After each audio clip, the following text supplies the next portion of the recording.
Les forces ukrainiennes se préparent à une offensive massive alors que la Russie renforce sa puissance de feu dans l'est de l'Ukraine.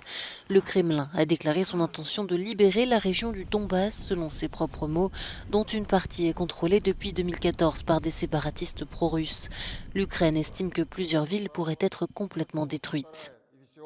La Russie poursuit par ailleurs ses bombardements sur d'autres régions. Le ministère de la Défense a affirmé dimanche avoir mené des attaques contre plus de 80 sites militaires, notamment dans la ville de Dnipro au centre-est du pays où l'aéroport a été détruit et près de Kharkiv où une vingtaine de civils seraient décédés samedi selon le gouverneur régional.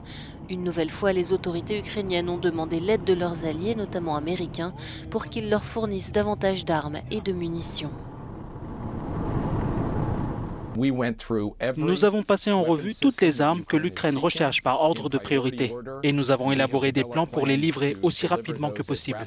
Certaines ont déjà été livrées, d'autres sont en cours de livraison. Et nous continuerons à travailler sans relâche pour donner à l'Ukraine ce dont elle a besoin pour renforcer sa position sur le champ de bataille ainsi qu'à la table des négociations. Les services de renseignement américains ont également confirmé la nomination par la Russie d'un nouveau commandant de guerre en Ukraine, le général Alexander Dvornikov, l'un des officiers les plus expérimentés de Russie, et aussi accusé de brutalité envers des civils en Syrie. Dans le même temps, de nouveaux corps ont été exhumés d'une fosse commune à Boutcha.